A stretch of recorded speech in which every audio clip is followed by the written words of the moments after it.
Hi there, David Fisher here, back with my male psychology series, and using the Parsifal tale to kind of tell the tale of what it means to actually become a mature adult male who's in consciousness.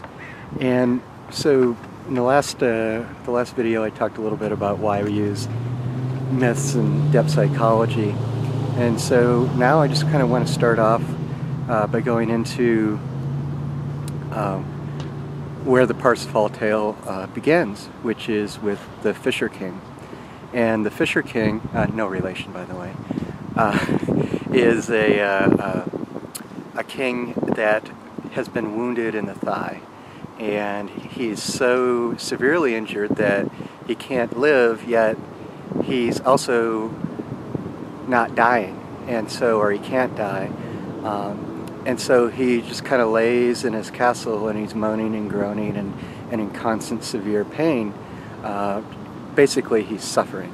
And so in the beginning of this tale, this is important because this is kind of the midlife crisis state, at least midlife psychic crisis state that men often find themselves in. And this is about the time when generally if men are going to seek treatment or analysis, this is usually when it occurs, is sometime right in midlife, when they have this wound, this festering psychic wound that won't go away, and yet it's with them as they suffer. And so what's interesting is of course, not only is the Fisher King wounded and suffering, which kind of gives us insight into his inner landscape, or his inner world, his psychic world, but his kingdom is also falling apart. The cattle aren't reproducing, nothing's growing, and which means everything and everyone around him in the outer world is also suffering because of his own internal suffering.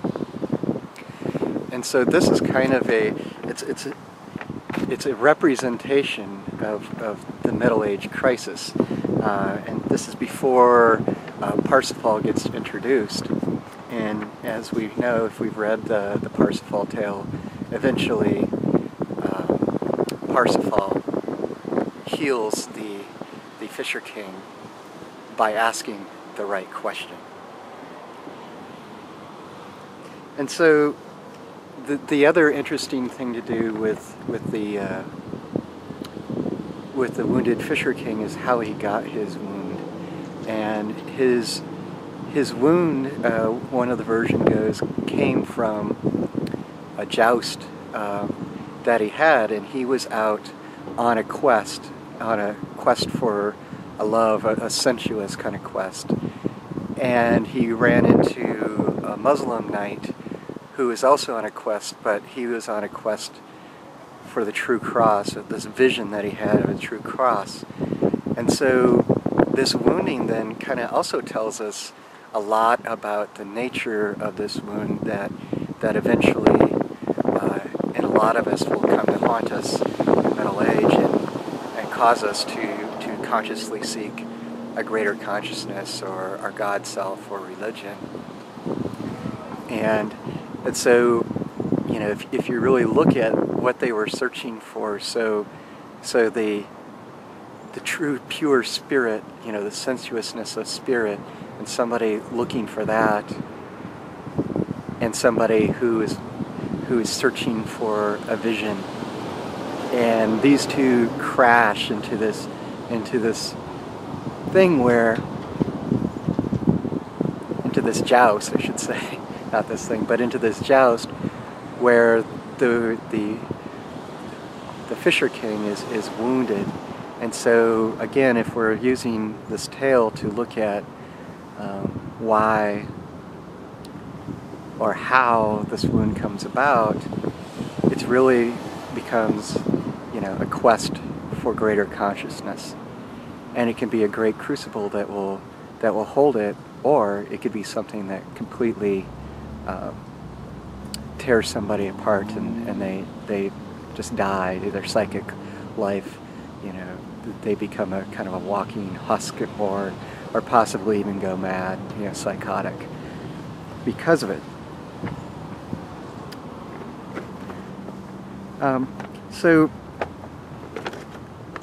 now that we kind of touched on the Fisher King, I just want to talk a little bit about how this kind of original wound comes upon us. And as we'll see later on, a boy, usually like a young adolescent boy, say somewhere around 15, 16, somewhere's in there, much like Parsifal will, often has what we would call a numinous experience, or an experience of touching their own divinity, or the seeing of a godhead, or some just wondrous moment that is just touches upon how wonderful and beautiful all this love that's out there in the universe. And they touch it, but they don't know what to do with it, and it can be almost searing.